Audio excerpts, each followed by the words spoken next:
दोस्तों, हम मेमोरी के बारे में कुछ महत्वपूर्ण बातें जानेंगे।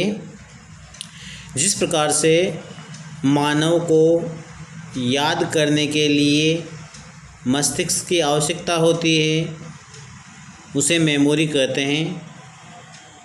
उसी प्रकार से कंप्यूटर में जितने भी कार्य किए जाते हैं, उसकी याददाश्त के लिए मेमोरी बनाई गई हैं, जो कि उसके उपयोगकर्ता के चाहने पर वह उसको उपलब्ध करवा देता है उपयोगकर्ता को जो भी डाटा उसको चाहिए। तो मैं कुछ लैंग्वेज यहाँ पर आपको पढ़ के बता देता हूँ कि जो इनपुट और आउटपुट डिवाइस के माध्यम से जो डाटा सेव होता है, जहाँ पर जाकर कंप्यूटर में डाटा सेव होता है, उसे मेमोरी कहते हैं। मेमोरी प्राइमरी और सेकेंडरी होती है कंप्यूटर में। प्राइमरी मेमोरी के बिना कंप्यूटर काम नहीं कर सकता और सेकेंडरी मेमोरी है जो बाहर से लगाई जाती है कंप्यूटर पर। प्राइमरी मेमोरी को मेन मेमोरी, इंटरनल मेमोरी और प्राइमरी मेमोरी के नाम से जानते हैं, और जो बाहर से लगाए जाते हैं उसे सेकेंडरी या द्वितीय मेमोरी के नाम से जाना जाता है। अच्छा, जो प्राइमरी मेमोरी होती है वह रैम और रोम होती है, जो कि रैम जो कि क्वेश्चन अधिकतर पूछा जाता है रैम और रोम के बारे में। इसका नाम पूछ लेते हैं कि रैम और रोम की फुल फॉर्म बताएं। तो जो रोम है उसकी फुल फॉर्म तो होती है रीड ओनली मेमोरी, और जो रैम है उसकी फुल फॉर्म होती है रैंडम एक्सेस मेमोरी।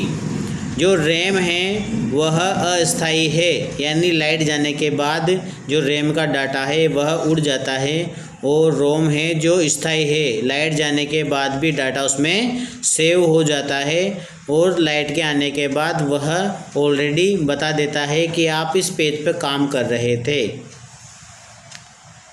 अर्थात जो रोम है वह स्थायी है, परमानेंट मेमोरी है, उसमें डाटा डिलीट नहीं होता, और जो रैम है उसमें डाटा डिलीट हो जाता है लाइट जाने के बाद।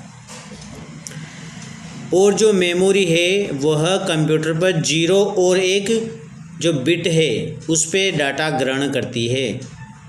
0 और 1 बिट ही कंप्यूटर ग्रहण करता है, न कि 2, 3, 4, 5 किसी भी संख्या को वह ग्रहण नहीं करता है। वो केवल 0 और 1 जो अंक है उसको ही ग्रहण करता है, जिसे यस और नो में कहा जाता है।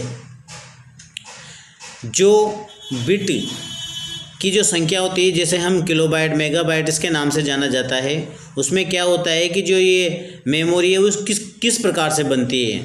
देखो, मैंने बताया आपको प्राइमरी मेमोरी जो कि कंप्यूटर के साथ होती है, कंप्यूटर उसके बिना कार्य नहीं कर सकता, वो रैम रोम ये होती है। उसके बाद हार्ड डिस्क आती है, और जो सेकेंडरी मेमोरी है वह कंप्यूटर में बाहर से लगाई जाती है, चाहे वो सीडी हो, पेन ड्राइव हो, फ्लॉपी डिस्क हो, और जितने भी जो बाहर के जो डाटा है वो लगाए जाते हैं सेव करने के लिए। तो वह द्वितीय मेमोरी और सेकेंडरी मेमोरी है, उनके बिना भी कंप्यूटर कार्य कर लेता है, प्राइमरी के बिना कंप्यूटर काम नहीं करता।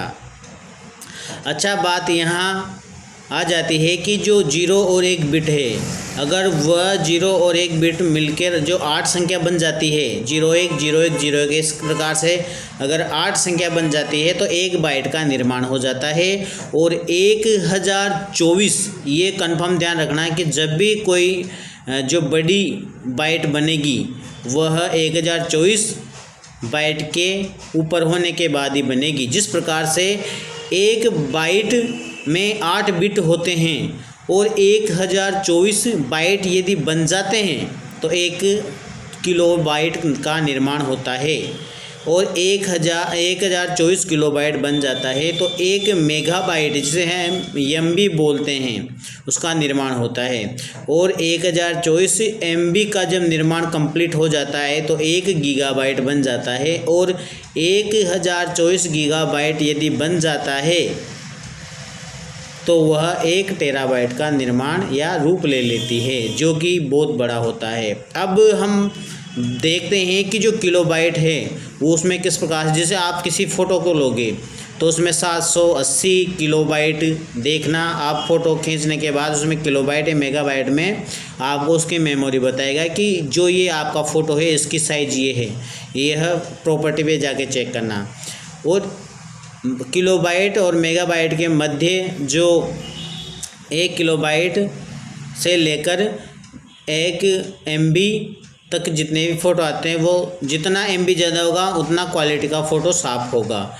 एक फ़ोटो 5 एमबी का भी बन जाता है, यानी उसकी क्लैरिटी उतनी ही अच्छी होती है जितना एमबी होगा, किलोबाइट होगा। जो फ़ोटो खींचे जाते हैं वो किलोबाइट में खींचे जाते हैं।